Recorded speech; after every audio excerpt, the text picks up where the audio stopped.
Welcome to No Agenda. I'm trying to create a series of videos on meditation और इस बार मैं कोशिश करूँगी कि मैं हो सके तो हिंदी में बोलूँ। और उसका एक कारण यह है कि मुझे मेरी मासी ने कहा कि तू जैसी इंग्लिश बोलती है ना, हमें नहीं समझ आती। तो मुझे नहीं लगता कि वो ऐसे भी ये वीडियो देखेंगी, बट फिर भी मुझे लगा कि चलो मैं हिंदी में बोलने की कोशिश करती हूँ। थोड़ी बहुत हिंदी तो मुझे आती है। तो सबसे पहले ये कि मैं इस सीरीज़ ऑफ वीडियोस को डिफरेंट क्वेश्चंस में डिवाइड कर दूंगी और मैं उन क्वेश्चंस को चैप्टर हेडिंग्स के रूप में लगा दूंगी, ताकि आपको जो पार्ट इम्पॉर्टेंट लगता है या आपको यूज़फुल लगता है आप वहाँ से स्टार्ट कर दें। सो पहला क्वेश्चन कि why am I making this video, who is this video for. तो मैंने लाइफ में बहुत साल तक मेरा मन था मेडिटेट करने का, मेरी बहुत इच्छा थी। I was attracted to this idea of meditation, लेकिन मुझे शायद मिला ही नहीं कि कैसे मेडिटेट करना चाहिए, क्योंकि एक बार आप आंख बंद करके बैठते हो तो क्या करें। तो वो लर्निंग होने में almost I got it very late in life. तो आई वुड से कि मुझे पिछले 5 साल में शायद I have actually started on this process of meditation. तो मैं वो शेयर करना चाहती हूँ कि जैसे मैं जानना चाहती थी, मैं कई बार देखती हूँ कि मेरे कई फ्रेंड्स हैं जिनके क्वेश्चंस हैं मेडिटेशन के बारे में, या उन्हें लगता है कि हम बैठ ही नहीं पाते, या बैठते हैं तो इतने सारे और ख्याल दिमाग में आने लग जाते हैं कि लगता है वेस्ट है, क्यों बैठ रही हूँ मैं यहाँ पे, और आंख बंद करके करना क्या है, या मैं ठीक से मेडिटेट कर रही हूँ, मैं गलत मेडिटेट कर रही हूँ।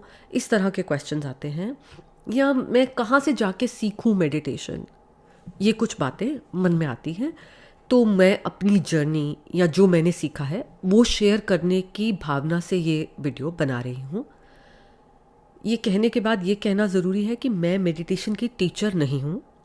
मैंने जैसा कहा कि मैं सिर्फ 5 साल से ही कह सकती हूँ कि मैं फॉर्मल मेडिटेशन कर रही हूँ, और इन 5 सालों में शुरू में तो बहुत उबड़ खाबड़ था कि मैं कुछ दिन करती थी, फिर मैं छोड़ देती थी, फिर मुझे लगता था मुझे मेडिटेट करना है, फिर मैं दोबारा ट्राई करती थी, और काफ़ी जिसको फॉल्स स्टार्ट्स कहते हैं कि शुरू करना छोड़ना, ऐसा सिचुएशन रहा।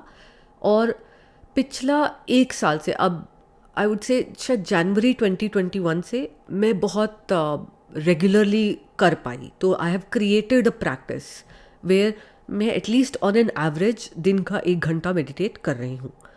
तो to me that is a very big achievement, and I just want to share how I got to this place. तो अब एक बात जो आती है वो ये कि किसी भी स्किल को मास्टरी लेवल तक सीखने के लिए कहते हैं कि 10,000 घंटे लगते हैं। तो चाहे आप अच्छा पियानो बजाना चाहते हैं, आप अच्छे क्रिकेटर बनना चाहते हैं, तो आप 10,000 घंटे उस काम में मेहनत करते हैं, तब जाकर आप मास्टर बनते हैं। तो उस लिहाज से as a disclaimer I just want to say कि I only have 1,000 hours of meditation in the last 5 years, which is to say कि I am only 1/10 of the way there। तो इसके 2 consequences हैं। एक तो कि I am not a teacher, मैं भी एक स्टूडेंट ही हूँ, और मैं सिर्फ 1/10 मैंने मेहनत डाली है, तो ऑब्वियसली मेरा जो समझ है वो भी सिर्फ 1/10 ही होगी। तो उसमें बहुत सारी बातें हो सकता है मैं गलत भी कहूँ। तो आप जो भी सुन रहे हैं उसे आप अपनी बुद्धि के स्तर पर उसको इवैल्यूएट करें, और जो आपको ठीक लगता है आप वो करें।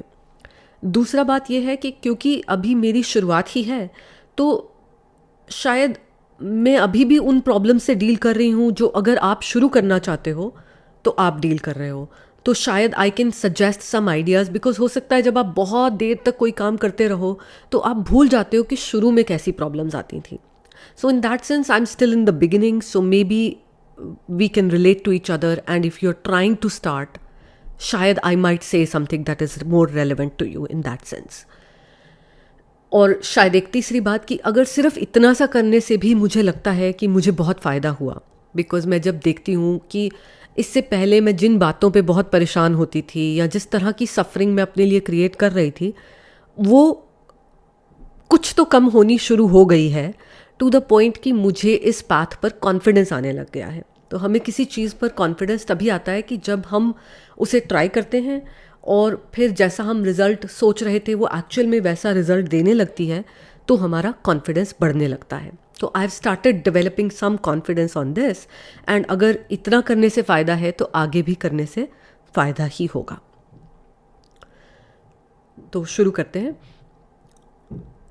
The first question I want to start with is where should I start. क्योंकि मेरी फ्रेंड्स कई बार बोलते हैं कि हाँ हम मेडिटेट करना चाहते हैं, पर जब आंख बंद करके बैठते हैं तो फिर क्या करें. इतनी सारी बातें ध्यान आनी शुरू हो जाती हैं कि मैं एक्चुअल में सिट डाउन मेडिटेशन नहीं कर पा रही, 20 मिनट के लिए या 30 मिनट के लिए भी नहीं कर पा रही. तो उसका उत्तर मैं यही कहूँगी कि ऑफ कोर्स सबसे पहले आप you have to find a teacher, someone who can teach you. लेकिन ऑब्वियसली अगर आप मेरा वीडियो देख रहे हो तो आपको अभी अपना टीचर नहीं मिला, राइट. तो शायद हम कुछ कर सकते हैं to get ready for that teacher to appear. There is this idea that when the student is ready the teacher appears. तो वो क्या करें टू गेट रेडी. उसमें एक ख्याल जो प्रेजेंट किया जाता है कि जिसको हम सिट डाउन फॉर्मल मेडिटेशन कहते हैं, जो आप कुशन पर बैठकर आंख बंद करके ध्यान लगाते हो, वो एक्चुअल में is the third step in a 3-part process. तो क्या है वो 3-part प्रोसेस. 1. सब्ब पापस्य अकरणम, the not doing of all evil. कुशलस्य उपसंपाद, cultivating merit. सचित्त परियोदापनम, purification of one's own mind. एताम बुद्धाम शासनम. So this is the teaching of all the Buddhas. तो इसमें जो मेडिटेशन, जो सिट डाउन फॉर्मल मेडिटेशन है, it is only the third step, the purification of the mind. उससे पहले, बैठने से पहले के 2 स्टेप्स हैं. अब क्या होता है कि हम बहुत एक्साइटेड हो जाते हैं, हमको मेडिटेशन करनी है, तो हमको लगता है कि नहीं मुझे बीच का और कोई स्टेप नहीं करना. बट वो फिर मुझे वो गालिब का एक शेर याद आ रहा है कि आशिकी सब्र तलब और तमन्ना बेताब, कि the process if it has to be done properly requires a lot of patience, but we get excited and we want it right away. So that, I think you have to find some balance. I'm not saying don't do any formal sit down meditation, keep doing it, but मैं सिर्फ ये कह रही हूँ कि जो पहले के 2 steps हैं उन पे भी ज़रा थोड़ा सा ध्यान देना ज़रूरी है. तो let us look at those first step, not doing of all evil. तो evil क्या हुआ, जिसको पाप कर्म कहते हैं. Obviously हर कोई सोचता है कि मैं तो कोई बुरा कर्म नहीं करता, और हम अक्सर लाइफ में ऐसा दिखते भी हैं कि जब किसी के साथ कुछ बुरा होता है तो लोग कहते हैं कि हमने तो कभी किसी का बुरा नहीं किया, हमारे साथ ऐसा क्यों हो रहा है. क्योंकि कहीं ना कहीं जब हम गलत कर रहे होते हैं तो शायद हम समझते नहीं कि हम गलत कर रहे हैं. तो मैं आपके सामने एक लिस्ट रखती हूँ, और उसके लिए आप खुद देखें कि उसमें से कौन सी चीज़ आपको लगता है कि आप कर रहे हो, कौन सा बुरा कर्म है जो आप नहीं कर रहे हो, और अगर नहीं कर रहे हो तो बहुत अच्छी बात है, मत करो. और कहाँ ऐसी जगह है जहाँ आपको लगता है कि आपके अंदर कुछ इम्प्रूवमेंट की गुंजाइश है. तो इस लिस्ट को एक दफ़ा देख लेते हैं. तो जिसको ईवल या पाप कर्म कहते हैं वो क्या है. तो एक तो शरीर से हम कुछ बुरा कर सकते हैं, जैसे कि किलिंग, तो जिस किसी प्राणी में जान हो तो किसी जानवर की जान लेना. स्टीलिंग, जो मुझे दिया नहीं गया उसे ज़बरदस्ती ले लेना, चाहे छुपा के ले लिया या किसी भी तरह से. Sexual misconduct. बाय स्पीच हम बुरे कर्म कर सकते हैं, 4 तरह के लिखे गए, कि लाइंग, झूठ बोलना. और अक्सर हम देखते हैं कि लोग बिना ज़रूरत के झूठ बोलते हैं क्योंकि उन्हें आदत पड़ जाती है झूठ बोलने की. फिर डिवाइसिव स्पीच, जो एक की बात इधर से उधर करना, तुझे पता है वो तेरे बारे में क्या कह रही थी, नहीं मुझे नहीं पता और मुझे जानना भी नहीं है, तुम बता के क्या फ़ायदा करा रहे हो. किसी की जा के बुराइयां करना, कि 2 लोगों की आपस में दोस्ती है तो उनकी किसी तरह से दोस्ती तोड़वाना, दैट इज़ ऑल्सो पाप कर्म. हार्श स्पीच, अक्सर लोग सोचते हैं कि हार्श स्पीच मतलब हाँ गालियाँ वालियाँ देना बुरी बात है, बट ऑल्सो गुस्से में बहुत कुछ बोल जाना किसी को कि तुम बहुत ख़राब हो, तुम ऐसे हो, तुम वैसे हो, ये हार्श स्पीच है। और ये मुझे लगता है कि अक्सर पेरेंट्स अपने बच्चों के साथ कर देते हैं, और उस टाइम वो कहते हैं कि हम तो गुस्से में कह दिया ना, पर उसको वो पाप कर्म मानते नहीं हैं। तो specially if you are a parent, तो आप अपने बच्चों को जब बहुत ज़्यादा गुस्से में बुरी बुरी बातें बोल रहे हो, तो कहीं ना कहीं आप अपने लिए भी बुरा कर रहे हो, और आपके बच्चे के माइंड में भी वो चीज़ें फिट हो रही हैं कि मेरे को इतना बुरा समझा जाता है। ठीक है। और लास्ट जो बाय स्पीच है वो है frivolous speech, gossip, in the sense कि पॉइंटलेस स्पीच, जो ऐसी चबड़ चबड़ चबड़ बिना ज़रूरत के सिर्फ एक किसी तरह की आवाज़ क्रिएट करने के लिए शोर पैदा किया जा रहा है, जिसका कहीं किसी को फ़ायदा नहीं हो रहा। Then by thought, the three bad actions are greed, covetousness, जहाँ मैं और मेरे पास यू नो 5 ब्लू जीन्स हैं, फिर मैं और जाके एक ब्लू जीन्स खरीद लाती हूँ, उसमें क्या समझदारी है। या ill will, thoughts of harming others, thoughts of cruelty कि, और ये अगेन हम सोचते हैं हम नहीं करते, बट अगर आप ध्यान देना शुरू करो तो अगर कोई आपके साथ बुरा है ना, किसी ने आपके साथ बहुत बुरा किया है, तो गुस्से में आके, एंड अगेन हम वो जस्टिफिकेशन देते हैं कि मेरे को गुस्सा आया था ना इसलिए मैं गुस्से में कहा मर जा तो वो मेरा ही पाप कर्म क्रिएट हुआ ना, चाहे उसने जो मर्जी किया था, मैंने रिटर्न में ऐसा सोचा। और फिर wrong view, so those are the 10 10 अकुशल कर्म जो कहे जाते हैं। जैसा मैंने पहले कहा कि इसका पर्पज़ ये नहीं है कहना कि आप गलत कर्म कर रहे हो, बट अगर आपका ये एक्सपीरियंस है कि आप कह रहे हो कि मैं मेडिटेशन में बैठती हूँ और मैं 10-15 मिनट से ज़्यादा नहीं बैठ सकती, या मैं रोज़ नहीं बैठ पा रही हूँ, तो मेरा ये सजेशन है कि आप इस लिस्ट में से चेक करो, क्योंकि मेडिटेशन हमारी जीवन से अलग नहीं है। वो जो आपने 15-20 मिनट क्वेश्चन पे जाके बैठना है, वो उसमें वही सब निकल के आएगा जो आप बाकी के 23-23.5 घंटे कर रहे हो। तो अगर हम चाहते हैं कि वो क्वेश्चन में बैठ के कुछ शांति निकल के आए, तो बाकी के 23-23.5 घंटे भी हमको कुछ तो उस तरह की शांति क्रिएट करनी पड़ेगी। और इसमें अगेन मेरा पर्सनल एक्सपीरियंस से मैं ये कहूँगी कि मोस्टली लोग जो हैं वो शायद बॉडी वाले ईवल कर्म तो नहीं कर रहे हैं, right. There are people who are doing that, but most people are not doing those kind of, ये किसी को मारना, किसी की चोरी करना, सेक्सुअल मिसकॉन्डक्ट शायद नहीं कर रहे। लेकिन स्पीच जो है ना, उस पे हम शायद ध्यान नहीं देते। तो that I would say is the best place to start. अगर आप एक कंसिस्टेंट मेडिटेशन प्रैक्टिस बनाने की कोशिश कर रहे हो, तो आप अपनी स्पीच वाले कर्म पे ध्यान दो। हो सके तो कम बोलो।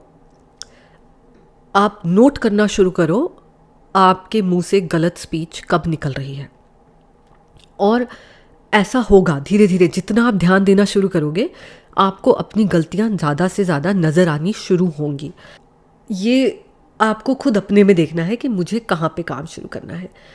एक और चीज़ जो मैं सोचती हूँ कि अगर आप अच्छा मेडिटेशन प्रैक्टिस बनाना चाहते हो, उसके लिए आपको, I think it goes in that it is not speech but it is what that input. जो आप टीवी देखते हो ना, तो जो आप सुन भी रहे हो ना, वो सारे जो टीवी में, अगर आप स्पेशली अगर आप कोई क्राइम शोज़ देख रहे हो, लड़ाई झगड़ा, मार कुटाई, कोई रेप हो रहा है, कोई कुछ लोग बैठ के पॉर्न देख रहे हैं, मतलब क्यों देख रहे हो? अगर आप जेन्युइनली मेडिटेशन करना चाहते हो तो आप ये नहीं सोच सकते कि मैं थोड़ी देर के लिए गंदमन देख रहा हूँ और फिर मैं बाद में अपना माइंड साफ कर लूँगा। तो ऐसा शायद कोई कर सकता है, मुझे नहीं पता। It is just you are making it harder for yourself to sit down and meditate. तो just start observing what you're saying to others and also what you're listening to, what you're watching on TV. That would be one step to start with. दूसरा step आता है cultivating of merit. तो cultivation of merit is अच्छे कर्म करना। तो इन अ वे अच्छे कर्म will be not doing the bad actions. तो अगर आप वो छोड़ दे रहे हो तो उनके ऑपोजिट जो है वो अच्छे कर्म आ गए। उसमें जो हमने थॉट वाले के अंडर जो चीज़ें लिखी थी कि ग्रीड जो है, तो ग्रीड का ऑपोजिट नॉन ग्रीड हो गया, और नॉन ग्रीड का मतलब जनरॉसिटी, तो किसी को कुछ देना इज़ डेफिनेटली कल्टिवेटिंग मेरिट. तो that should be something you should very seriously start thinking about. मैं 2 वीडियोज़ का लिंक्स नीचे लगा रही हूँ. इन वीडियोज़ में both Ajahn Sona and Ajahn Punyadhammo are talking about the theory of giving. Generosity क्या है, उसका प्रिंसिपल क्या है, why is it good to give. मोटे मोटे तौर पे मैं सिर्फ ये एक सिनॉप्सिस के रूप में ये बोल सकती हूँ कि जब आप किसी को कुछ दे रहे हो तो उसमें सबसे इम्पॉर्टेंट जो चीज़ है वो है आपकी फीलिंग टोन. आप किस भावना से गिफ्ट दे रहे हो. अगर आप इसलिए दे रहे हो कि परिवार में लेन देन है, चल देना ही पड़ेगा, या कभी गलत भावना भी आ रही है कि इसने मुझे गंदा गिफ्ट दिया था, मैं भी इसको ऐसा गंदा सा गिफ्ट दूँ, तो आप अपना देना ख़राब कर रहे हो.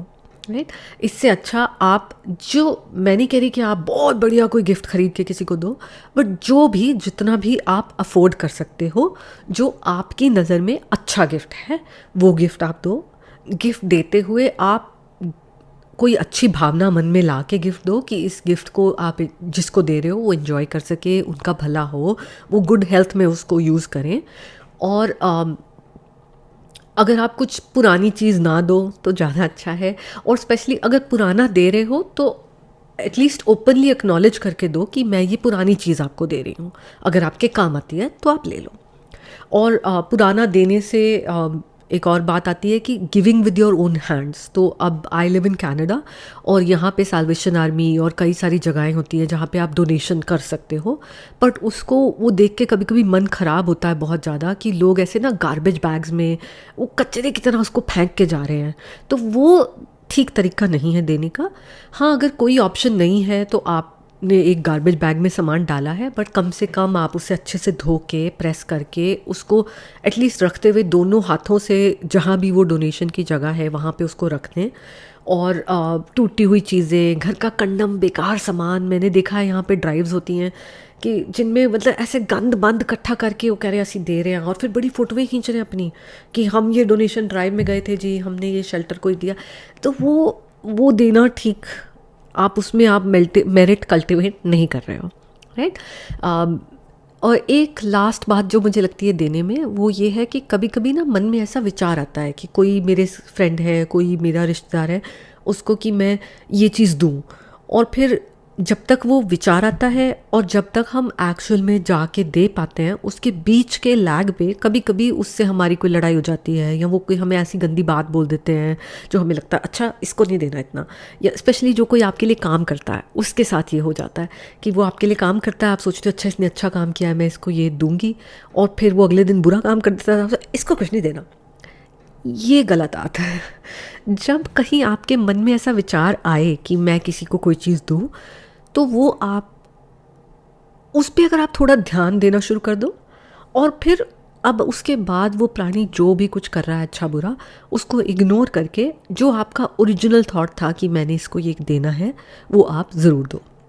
एंड ऑफ कोर्स सेवा, किसी के लिए एक्चुअली फ़िज़िकली जाकर कुछ काम करना, चाहे आप किसी होमलेस शेल्टर में जाते हो, आप कहीं वॉलंटियर करते हो फूड बैंक में, या आप खुद अपने हाथों से खाना बना के अगर किसी को खिला के आते हो, तो वो जो सेवा है, that kind of giving of your time, energy, is the best kind of giving.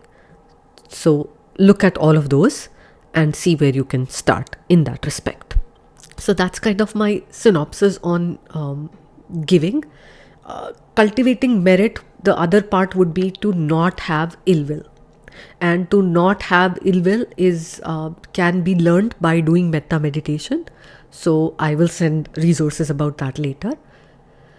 So in trying to wrap up this idea of where should I start with my meditation before I actually get down to the cushion, I want to make a very important point.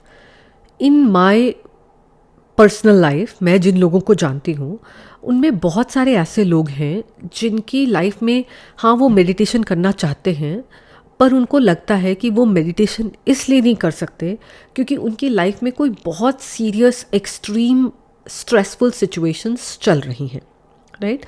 वो कैसी situations हैं, जैसे अगर आपकी immediate family में कोई terminal illness है, अगर किसी का बच्चा बीमार है, तो वो it's not a normal state, parents के लिए बहुत मुश्किल है अगर उनका बच्चा ठीक नहीं है। या कोई, अगर आप किसी अब्यूज़िव रिलेशनशिप में हैं, अगर हस्बैंड मारता पीटता है, या अगर इन लॉज एक्सट्रीमली अब्यूज़िव हैं, या आप कोई बहुत सीरियस फाइनेंशियल हार्डशिप से गुजर रहे हैं इस समय, या कोई एंग्जाइटी डिप्रेशन की सिचुएशन है, तो वो बहुत डिफरेंट है एक जो normal usual day to day life का स्ट्रेस होता है, राइट? तो कुछ लोग कह रहे हैं हम मेडिटेशन इसलिए नहीं कर सकते क्योंकि मुझे टाइम ही नहीं मिलता यार, मुझे पता नहीं इतनी सारी चीज़ें करने के लिए, और मुझे पता नहीं मैं कहाँ जाके सीखूँ, मैं कहाँ से ये सारी स्टोरी शुरू करूँ, right? So those are two somewhat different situations to be in. तो उसके लिए मैं ये कहना चाहती हूँ कि ऑफ कोर्स मैंने अभी तक जो कहा है वो सारा उन दोनों सिचुएशंस पे एक तरह से अप्लाई होता है, लेकिन अगर आप इस बहुत मेजर एक्सट्रीम स्ट्रेस वाली सिचुएशन में हो तो may be take it easy on yourself. So उसके लिए मेरा एक सजेशन है कि you should first start with gratitude. और मुझे पता है कि आपको लग रहा है कि मेरी लाइफ तो इतनी ख़राब है तो मैं क्या ग्रैटिट्यूड दूँ, बट कहीं ना कहीं कुछ तो ठीक होगा लाइफ में। अगर आपकी खुद की तबीयत ख़राब है तो शायद आपके बच्चे की तबीयत ठीक है, अगर आपके बच्चे की तबीयत ख़राब है तो शायद आपका फाइनेंशियल सिचुएशन थोड़ा ठीक हो। कहीं अगर आप उन लोगों को देखना शुरू करो जो आपसे भी नीचे हैं, और हम जानते हैं कि इस धरती पर ऐसे बहुत से लोग हैं जो या तो बहुत एक्सट्रीम पॉवर्टी में रह रहे हैं, या वो कहीं लड़ाइयाँ जहाँ हो रही हैं जंग के मैदानों में रह रहे हैं, या लड़कियाँ हैं जिनको बेच दिया जाता है। बहुत बहुत कुछ बुरा है जो अगर हम उनसे कंपेयर करें तो शायद आपको अपने जीवन में ग्रैटिट्यूड के लिए कुछ मिल जाए। अगर आप ऐसा कुछ ढूंढ सको तो वो अपने आप में एक हीलिंग चीज़ हो सकती है आपके लिए, क्योंकि आप इतना सफ़र कर रहे हो। और फिर दूसरी चीज़ जो शायद आपको प्रैक्टिस करनी चाहिए वो है जनरॉसिटी, गिविंग। और फिर मैं समझ रही हूँ आपकी बात कि अगर आपकी लाइफ इतनी मुश्किल चल रही है तो आप सोचोगे कि मैं तो खुद ही तकलीफ़ में हूँ, मैं कहाँ से जाके सेवा करूँ, मैं कहाँ से कोई ढूंढूँ जिसको मैं जाके दे कर आऊँ। बट जैसा मैंने कहा था कि मैं 2 वीडियोस लगा रही हूँ जो जनरॉसिटी के बारे में उसकी आई सपोज थियोरी को एक्सप्लेन कर रहे हैं कि जनरॉसिटी क्यों अच्छी है और देने से क्यों फ़ायदा होता है। बट अगर आप इस बात को थोड़ी देर के लिए ऑन फेथ ले लो कि अगर मैं कुछ दूंगा तो उससे कहीं ना कहीं कुछ ना कुछ कट जाता है, या ये एक टेस्ट समझ लो कि आप दे के देखो और ऐसी चीज़ दे के देखो जिसकी आपको खुद को लाइफ में ज़रूरत है।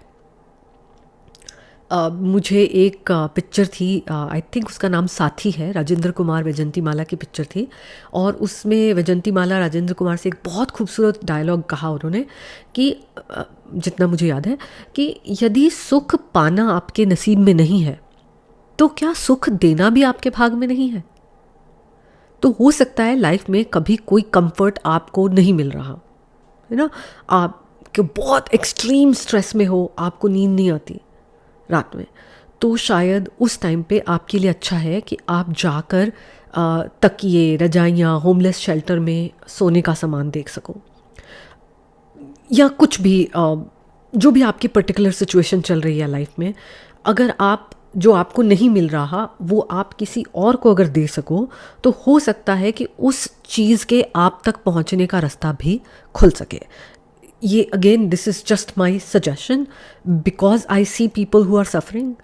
तो अब आप ये कहोगे कि ये तो बड़ा घटिया सोच है और आप इस तरह से सोच रहे हो कि दे ही इसलिए रहे हो कि इसका मुझे कुछ मिले।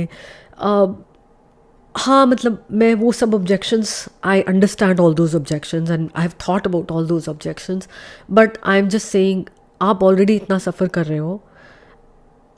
आई don't think it is bad to want to stop suffering. है ना। तो आप अपनी सफरिंग अगर बंद करना चाहते हो तो वो ऐसा सोच रहे हो तो कुछ गलत तो नहीं कर रहे हो, और आप अगर किसी को कुछ दे रहे हो तो आप उस देने में भी कुछ गलत काम तो नहीं कर रहे हो। हाँ, अगर किसी की कोई नीड है जो आप फुलफ़िल कर सकते हो तो आप वो ना फुलफ़िल करो, तो उसमें क्या समझदारी हुई। और फिर आप कहो कि मेरी कोई नीड है और यूनिवर्स मेरी नीड फुलफ़िल नहीं कर रहा है, तो I don't know if you see that connection, कि जहाँ हम किसी के लिए कुछ कर सकते हैं तो हम अपना हाथ रोक लें और फिर हम सोचें कि जो मेरे को ज़रूरत है, मुझे ये चीज़ चाहिए, तो वो यूनिवर्स अपना हाथ खोल दे मेरे पर, क्यों? Maybe I'm not able to explain that properly. So that's why watch the 2 videos on generosity, and definitely that would be my suggestion. That would be the first place to start at. So that is the end of my first video on where to start with meditation. In the next video, I am going to start talking about formal sit down meditation. उसके resources कहाँ से मिलें, कुछ teachers जिनके बारे में मैं जानती हूँ, कुछ बुक्स, यूट्यूब पे वीडियोस, मैं वो सब रिसोर्सेज शेयर करूँगी। Thank you so much for watching. और अगर आपको लगता है कि आपको ये वीडियो देखकर कुछ भी थोड़ा अच्छा लगा, तो मैं आपसे लाइक सब्सक्राइब नहीं मांगूंगी, मैं आपसे blessings मांगूंगी।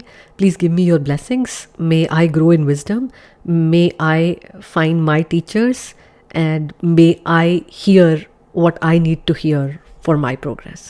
So, thank you so much.